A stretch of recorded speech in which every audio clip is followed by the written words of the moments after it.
If you're avoiding making decisions about your wardrobe and your style, that could be one of the main reasons you're feeling stuck. Let's talk about this today.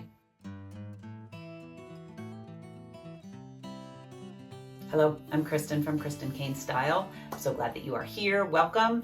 Thanks for tuning in today. I am a style and mindset coach, and I help women go from stuck and overwhelmed in their wardrobe to a place where they love getting dressed. And it is actually easy to figure out what to wear every day, and your outfits look and feel authentic for you. If you'd like my help doing that, there is a link down below. I offer a 1-hour free consult call where we can really dig into what is going on in your style and in your wardrobe and in your mind with regards to getting dressed, and I can help you decide if it is time to do style therapy. All the details are linked below, both for style therapy and for how to book a consult call.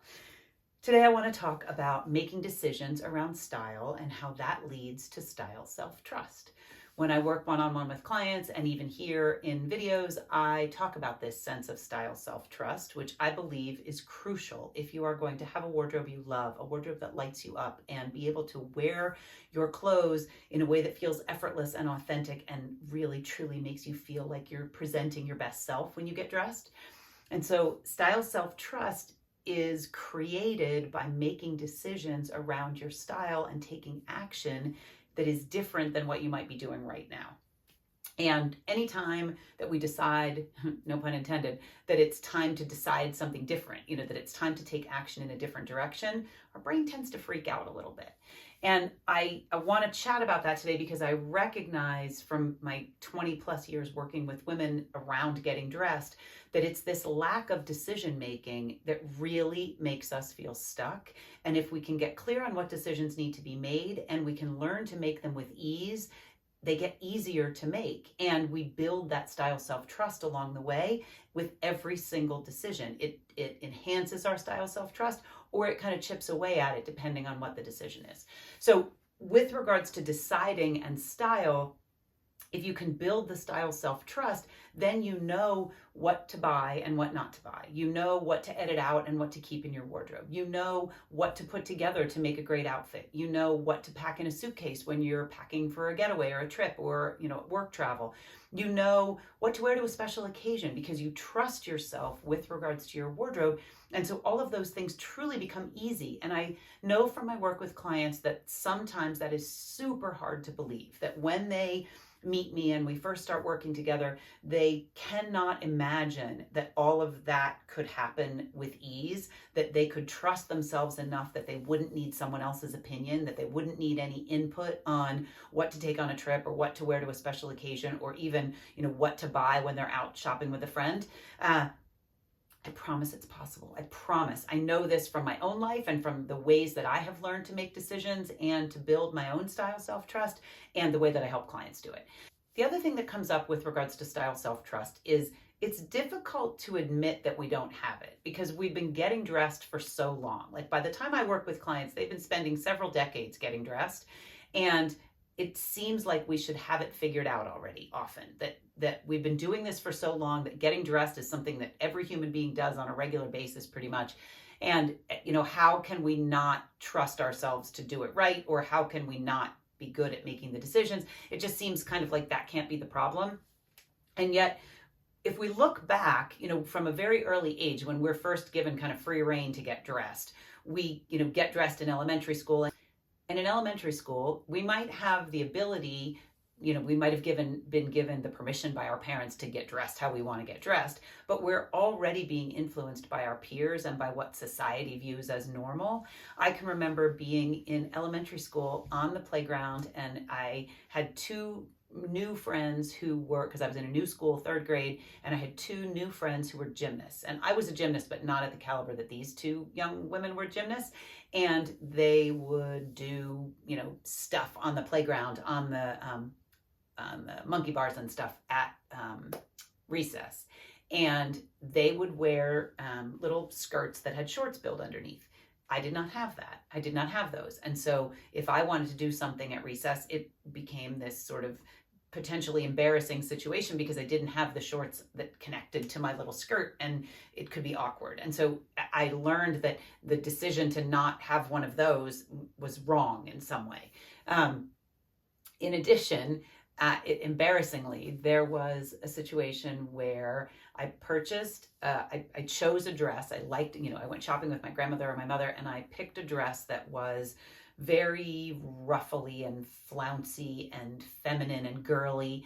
And I wore it, and some people had some comments about it. And it had a very, sort of a Little House on the Prairie vibe, which was very much in keeping with my vibe. I liked that look, and I watched Little House on the Prairie, and I loved this, flouncy skirt and top with the ruffles. I don't remember exactly what it looked like, but I remember it was that.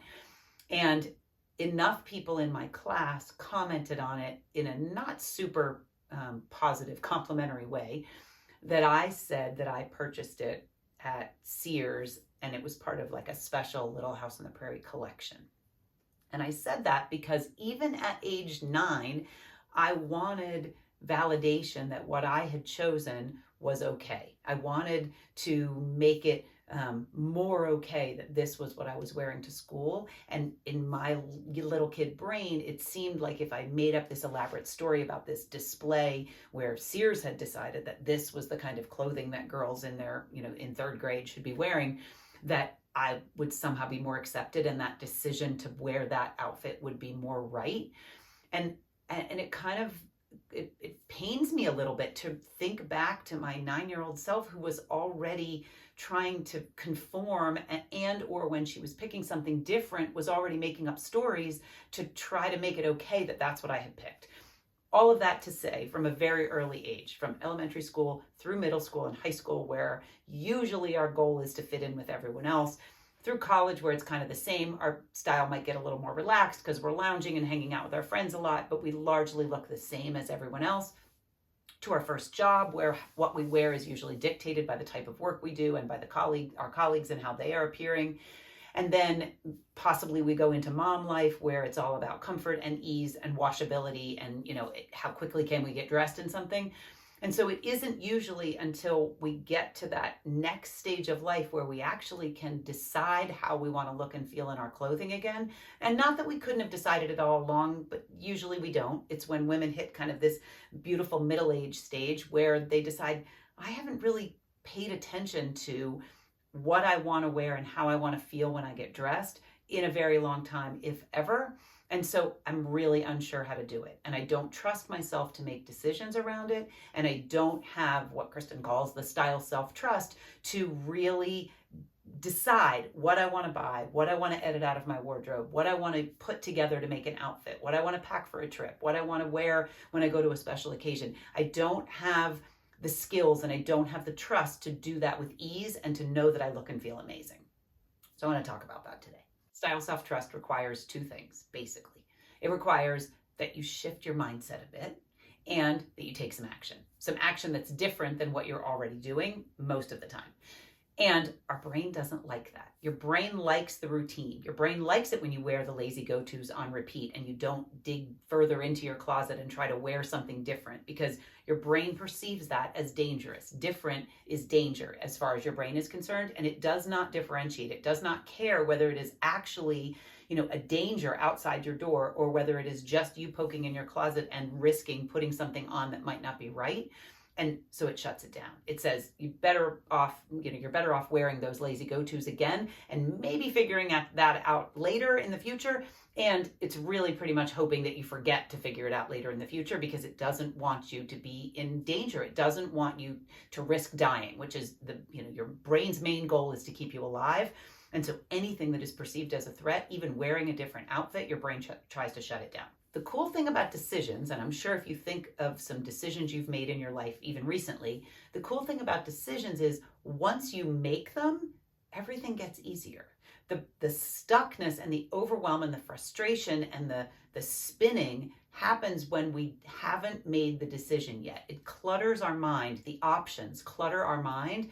Once we get clear on which thing we're deciding in any category, getting dressed and otherwise, once we get really clear on this is what I have decided to do or wear, everything else feels easier because your brain can calm down. It recognizes, okay, she's not juggling between all of these decisions. The decision has been made, and now we will begin to react and build the case for that decision. And so this unmade decision idea that we have these things happening in our closet and our wardrobe that are unmade decisions is really a huge part of the problem. And so today I want to talk about decisions that can be made that lead to better style because they lead to style self-trust, which ultimately leads to better style. The first one is to actually decide what's happening in your closet. Get into your closet and really get clear on what is the problem, because the closet is a perfect example of places where you open the closet door and you're bombarded by all the unmade decisions, all the things about, should I hang a new light in here? Would it be better if it were brighter? Would it be better if I painted it white? Oh, I didn't vacuum. Should I vacuum this afternoon? Should I vacuum now? All of those unmade decisions are cluttering up your brain, and they are wasting time, and they are exhausting you without even accomplishing anything. It's just spinning around in your head. So if you can get into your closet and really decide what's going on in there and what could need to be changed, what do you need to decide with regards to your closet so that you can begin to take action in that area. So is it that your closet's just too full? Is it that it's disorganized? Is it that you need more lighting in there? Is it that you have things stored in there that have nothing to do with getting dressed and they are in the way when you try to actually pick an outfit? Get clear on what decisions need to happen in your closet, and then get clear on, decide when you're going to do those things. Make the decision to handle the decisions that need to be made in your closet. And then the next thing is to decide what's happening in your wardrobe. Really get clear on what is going on in your wardrobe. What are the unmade decisions that if you made those decisions, it would be easier to get dressed. It would be easier to pack for a trip. It would be easier to know what to buy and what to leave in the store. Because every day that you don't make those wardrobe decisions, you're delaying the style self-trust. If you're constantly wearing the lazy go-tos on repeat and you're not figuring out what would actually be more elevated style that you actually would rather have, you're just delaying that style self-trust ever getting any bigger and stronger. So figure out what decisions you need to make in your wardrobe. Do you have pieces that don't fit anymore? Do you need to get rid of those? Or are you going to keep those and tuck them away in another spot until they might fit, in a different season? Are you needing base layers that every time you go to get dressed, you don't have the base layers you need, but you haven't decided what you even need and you haven't decided where to buy them? Have you not made decisions around, do you only want to wear sustainable clothing? You kind of have been tossing that idea around, but you haven't decided that that actually matters to you, and therefore you're going to start to source where you could get more sustainable pieces. Are you going to thrift? Are you going to buy from brands that are new brand, that would be new articles of clothing, but that they are made in a more sustainable way? What decisions are just sort of floating around with regards to your clothing that you're not making, and they're keeping you from loving getting dressed? And then decide what needs to happen with regards to the actual action of getting dressed. Is it that you need to allow more time in the morning? Is it that you need to put your things out the night before? Is it that you need to make outfits on Sunday and then just wear your way through the outfits as the week goes on? Is it that you're lacking inspiration and you really have been avoiding finding the inspiration you need for figuring out different ways to wear the clothing that you have? There are so many of these. Once you start to poke around and notice these unmade decisions, as I said before, it is in every area of your life, likely, if you're anything like me and every other human I've interacted with. There are all of these unmade decisions that cause us to just feel stuck and overwhelmed and a bit like we're spinning, and then therefore frustrated with whatever the situation is. And with regards to your wardrobe, it is not that difficult. Your brain likes it once you make the decision. Once you make the decision to actually pull the clothing out of your closet that no longer fits your today body, your brain can relax, because every time you open your closet door, everything in there will fit because you've removed the things that don't. Once you decide, I am going to find some new bras and a new pair of jeans I love, and I'm going to actually do the work. I've decided that I'm going to find new bras and I'm going to buy new jeans. Then you can begin to do what needs to happen. That style self-trust leads to the next piece, which is, I'm now going to go to the 3 stores that I found and try on the bras, or I'm going to order the bras from the 3 places that I think I want to try and try them on in my home and then send back the ones that don't work. Or I am going to ask the people who always have great jeans on where they get their jeans, and I'm going to go try some of those on. You're making a decision that leads you down the path towards an easier way to get dressed and a wardrobe that you actually love, and what I consider style self-trust, where you really trust yourself to know when you need a new bra, you know exactly what to do. And it's not that You don't probably already know exactly what to do, but when you're not making decisions and you're lacking that style self-trust, you don't do the things you know that could be done. Oftentimes women tell me, when I ask, they tell me exactly what they would tell their best friend to do in order to solve the style struggle that they're having. And yet, even knowing it intellectually does not guarantee that we're taking any action and we're actually creating the change. So knowing it is a great start, and then the style self-trust grows when you make the decision to take action on what you know, so that you're actually finding the bra and you're finding the better jeans and you're getting rid of the clothing that doesn't work for you now, and you're putting together outfits. You're making the decisions around how to actually create a better wardrobe or more elevated style, or whatever it is that you feel that your style and your wardrobe are currently lacking. And so I want to just mention, I'd be remiss to not mention perfectionism at this stage, because as a perfectionist, I recognize that not making decisions, these unmade decisions, have a tendency to do what perfectionists consider this beautiful thing, which is protect our potential. So if we don't make a decision, we still have the potential to make the right decision. And in our brain, it is usually a very all or nothing kind of thinking. So we believe that there is a right decision and there is a wrong decision. And if we keep waiting, we can't make the wrong decision because we still have the decision left to be made. So these unmade decisions don't really serve us, but they serve our sense of perfectionism, because we decide, well, if I don't decide anything, my options are all still open and I haven't messed anything up, and I still have this protected potential that I can make the right choice. And I would just like to say, after now working on my perfectionism and really understanding how perfectionism holds us back, I would just like to say that it is the most miraculous thing to begin to get out of your own way by making those decisions and watching your self-trust grow. And I'm speaking specifically to style, but it works in any area. Those unmade decisions are a form of procrastination. They hold us back and they waste time and they keep us frustrated and stuck, and they are not honestly that difficult to move past. It's just that if you have any perfectionist tendencies, this probably resonates, that you really like the idea of the potential of doing it right, and therefore you're not making a decision because what if I make the wrong decision? What if I get rid of the wrong piece? What if I buy the wrong piece? What if I put together the wrong combination? Your brain is pretty happy with the decision you likely made a long time ago to wear this certain combination or a certain style or a certain thing on repeat. And so that's a decision that's already made. It has become very normal. It's very safe. And your brain doesn't want you to decide you're going to rock the boat in any way by making a different decision.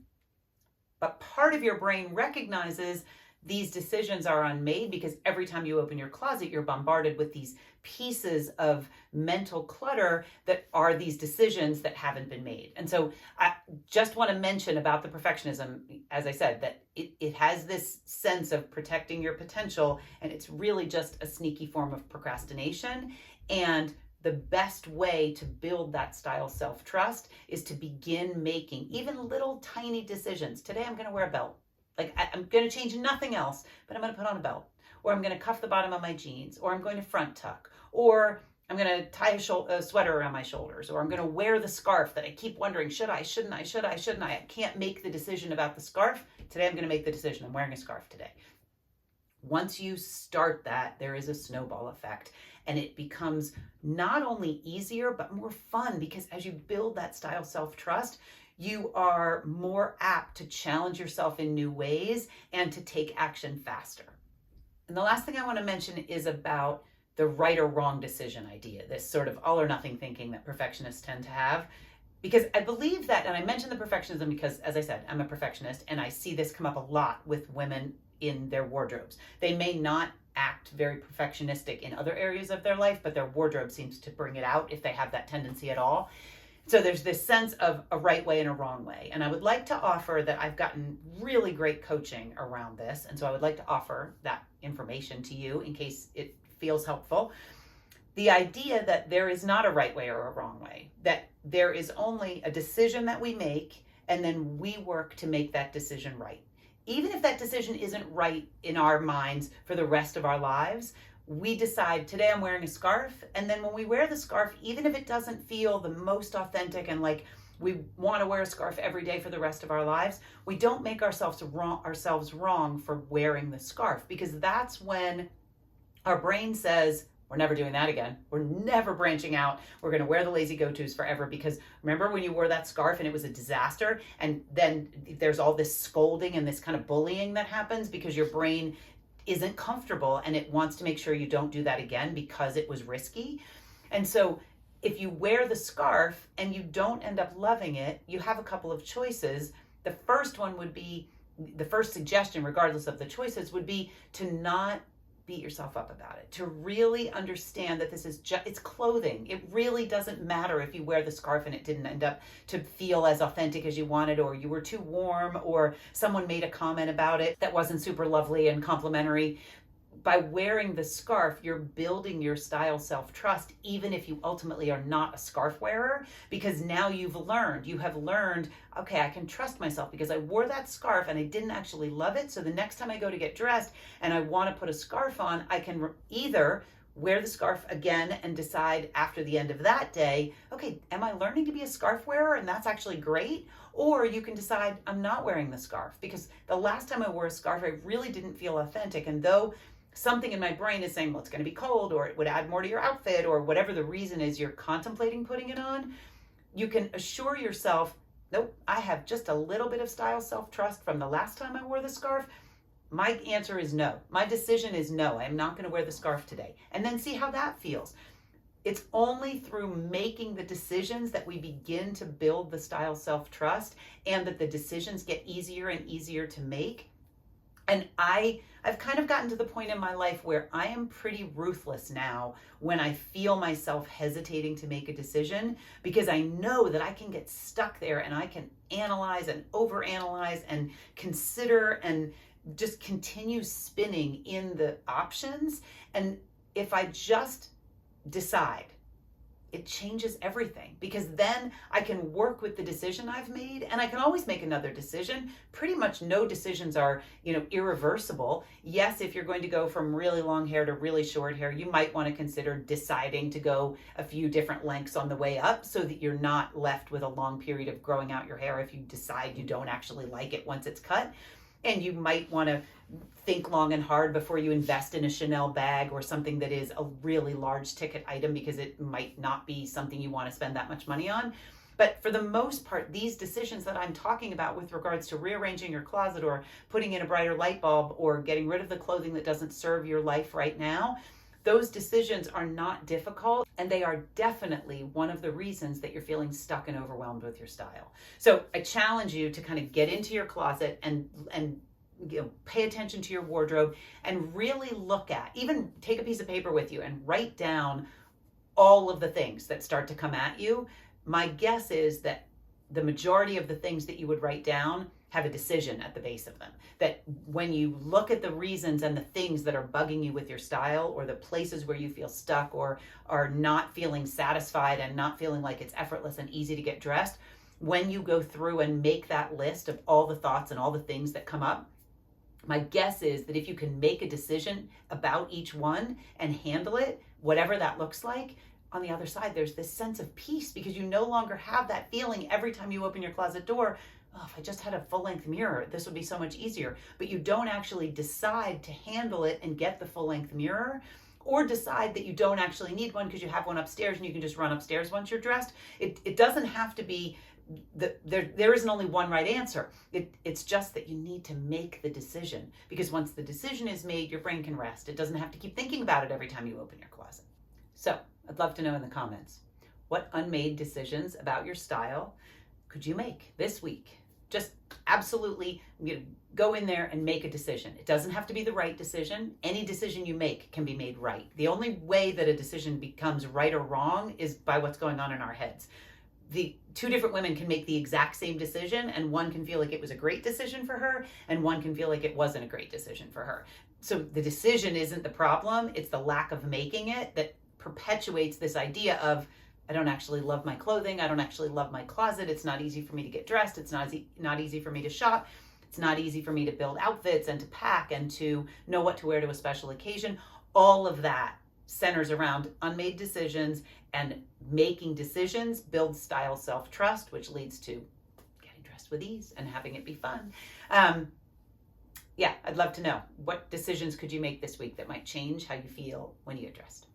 Every Tuesday, I do a live Q&A on Instagram. I put up a question box over there. Over the weekend, I'm at Kristen Kane Style. You can also drop your questions down below here, and I will answer them on the Tuesday that follows this video going up.